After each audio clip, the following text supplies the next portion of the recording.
Pics eight Jallianwala Bagh memorial, Amritsar.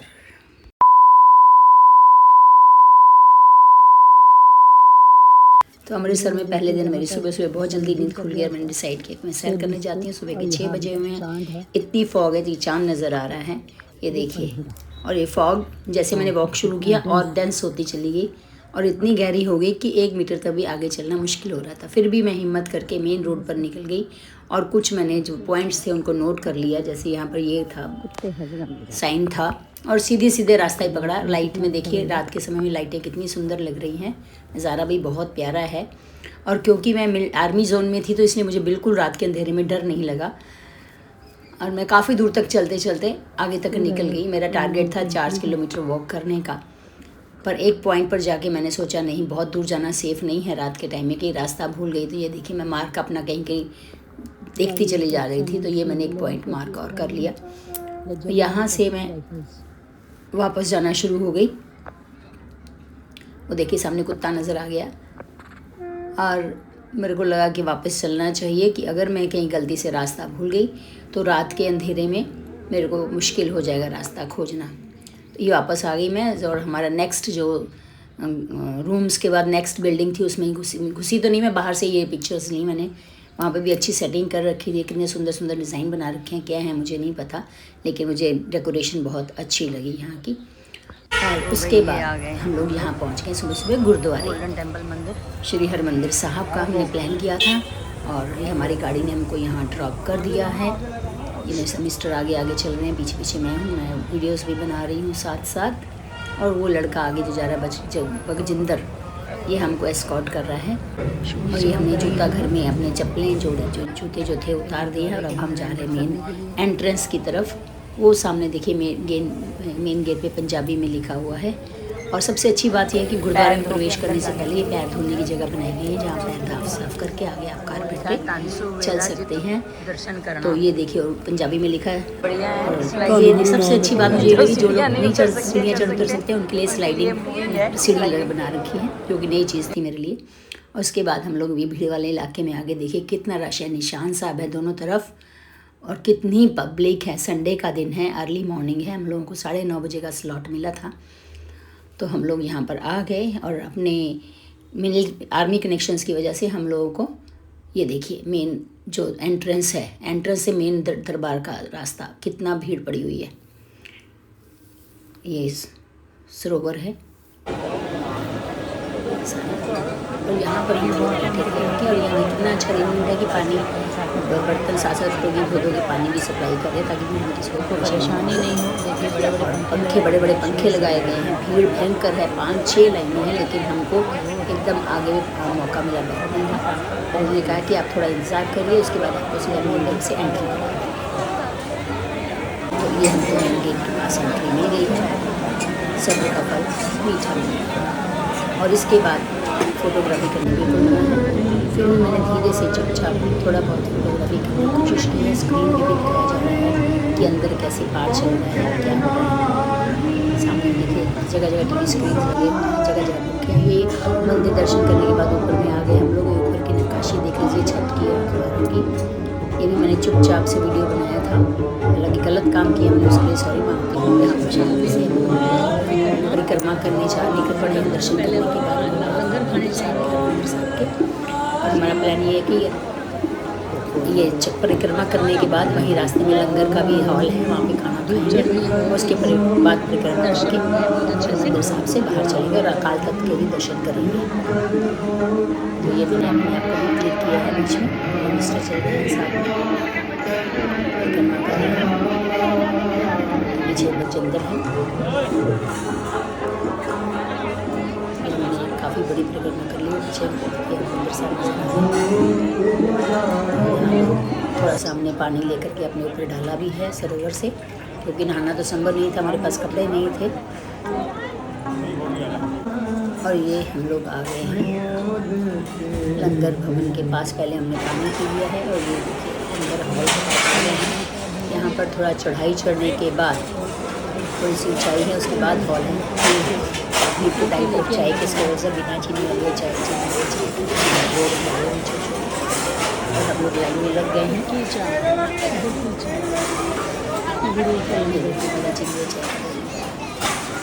Jinder ने आगे, क्योंकि हमारे आगे वो था तो उसने हम तीनों के लिए थालियाँ ले ली।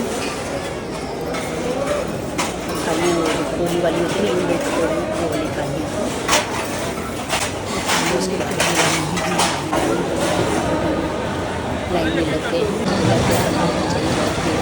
लाइन में लगे तो देखते खाना खा कर रहे थे, उनसे बर्तन कलेक्ट किए जा रहे थे, चम्मच वगैरह खास कर छोटी छोटी चीज़ें बड़े बड़े डस्टबिन में डाले जाते हैं। और ये हम खाना खा के बाहर आ गए हैं, खाना करेंगे पूरी। और ये हमने छींटे डालने के बाद फ़ोटो खिंचवाई हैं अपनी। बैकग्राउंड में सब नजर आ रहे हैं। ये देखिए, मुझे ये अच्छी बात जो मुझे लगी कि जगह जगह सफाई हो रही है, मैनुअली कर रहे हैं, नाव में बैठ के भी कर रहे हैं। और ये हमने फिर से फ़ोटो खिंचवाई हैं दोनों जनों की ने। और ये हमारी पिक है हरविंदर के साथ।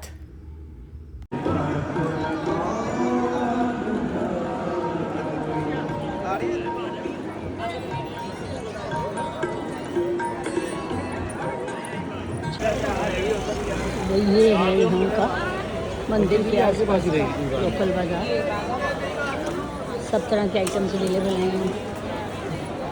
सामने बड़ा सा द्वार है, ये स्टैचू है पता नहीं किस चीज़ का, पास जाके देखिए।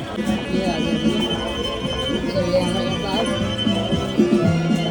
जलियांवाला बाग, ये देखो यहाँ चली थी गोलियाँ, ये मत पूछो किसने खेली यहाँ खून की होलियाँ। एक तरफ बाबू के गंदर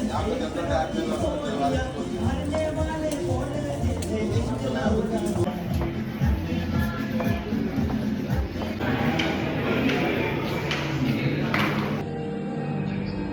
The sacrifices, their martyrdom, their contributions in the Indian freedom struggle are always to be remembered, respected, and paid tribute to. Jallianwala Bagh smile, upholding respect, dignity, and sanctity.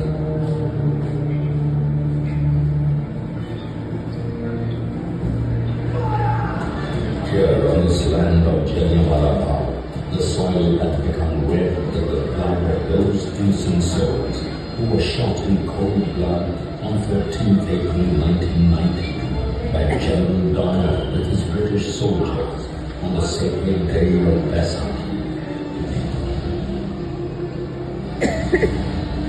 Shivers run down the spine as one imagines the plight of hundreds who breathe their last here on the blackest day in the history of Indian freedom struggle. उसके सामने खड़े होकर डाल firing की और लोगों को मौका नहीं मिला बात। The massacres of the brutalities of martial law, along with the killings of Punjabis in Gujranwala and Lahore by the British. Though the blackest chapters in the history of British rule became an inspiration for all Indians to fight for their liberation. The spirit of nationalism, instead of being crushed through these brutalities, further strengthened, and Punjab reacted with more strength. The revolutionaries, the Naujawan Bharat Sabha, and many other nationalists fought bravely for achieving freedom. The Indian tricolour unfurled in Delhi on 15th August 1947. It is because of those sacrifices that today we enjoy the freedom with our heads held high without an ounce of fear. Let us offer our homage with respect, dignity and sanctity. Standing on the soil of Jallianwala Bagh, a Bagh that will always enthuse nationalism for future generations.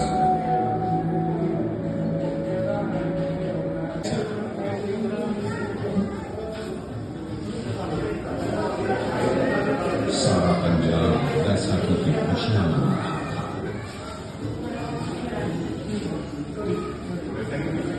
लोग हरमंदिर साहिब के दर्शन और खालसा का स्थापना दिवस मनाने आए हुए थे।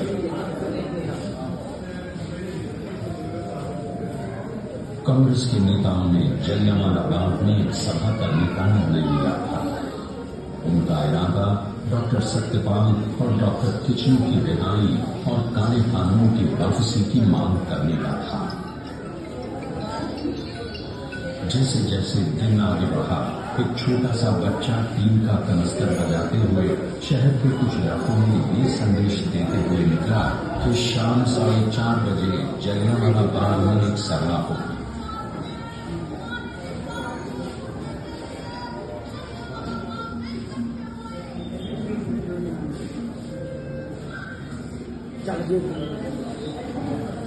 एकत्रित हुए लोगों को ये मालूम नहीं था कि उपनिवेशी सरकार ने अमृतसर में मार्शल लॉ लगाया है। प्रभात फेरियां और सभाएं करने पर प्रतिबंध लग चुका है। 12:30 के करीब जनरल डायर को जलियांवाला बाग में होने वाली सभा की जानकारी मिली और उसने कुछ करने की ठान ली। मत छोड़ो बेटा, छेड़ने के लिए नहीं करा मुझे। बाद में हजारों हिंदुस्तानी अपने नेता हंसराज को सुन रहे थे। तभी एक गुजरते हुए हवाई जहाज ने उनमें बेचैनी पैदा कर दी। हंसराज ने उन्हें आश्वासन दिया कि चूंकि सभा शांतिपूर्ण थी, डरने की कोई बात नहीं थी। हालांकि कुछ समय बाद सैनिकों के मार्च करने और बख्तरबंद वाहनों की आवाजों से हंगामा मच गया। जनरल डायर बाग के दरवाजे पर आ गया। गली संकरी होने के कारण वो अपने बख्तरबंद वाहन अंदर नहीं ले जा पाया। उसने अपने 90 सैनिकों को पोजीशन लेने का हुक्म दिया।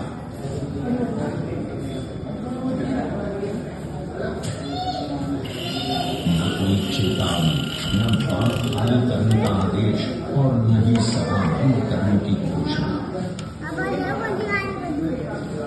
एक मिनट बेटा। एक हुक्म जारी हुआ। सिर्फ 10 मिनट में 1650 गोलियां बरसी और भीड़ में से लहू की नदियां बहने लगी। हर तरफ मौत अपना तांडव दिखाने लगी। उन दरिंदों ने छोटे बच्चों तक को नहीं बख्शा।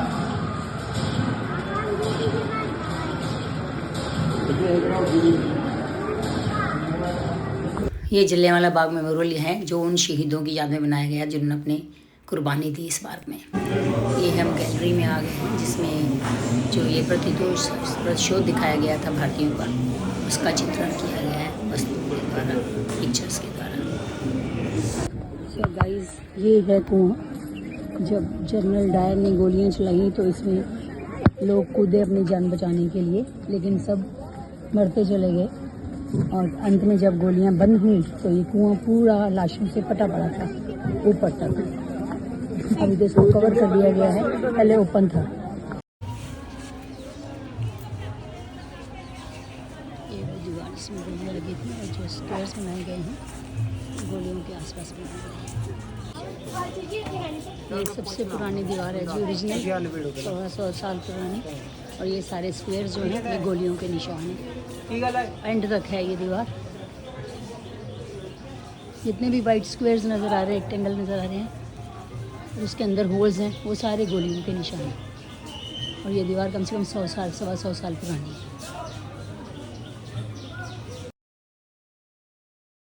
ये है जी अमर जवान ज्योति ग्लास के अंदर जो 24 घंटे पूरा सालों साल जलती रहती है।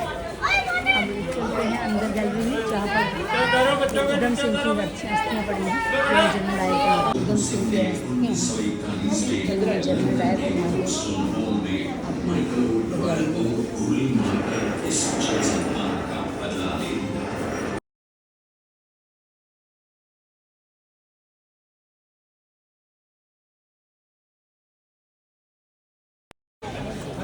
वे अब हमारा हो गया है कंप्लीट और हम गए हैं थक। अभी हम जाएंगे सीधा रूम पे, रेस्ट करेंगे, फिर उसके बाद 2-2:30 बजे हम लोग निकलेंगे अटारी बॉर्डर के लिए। अब अपने होटल के लिए वापस चल गए हैं जहाँ हम ठहरे हुए। होटल तो नहीं, मेस है। और इसके साथ ही आज का व्लॉग एंड करती हूँ। मेरे चैनल को लाइक, शेयर, कमेंट, सब्सक्राइब सब कर दीजिए। Thank you for watching.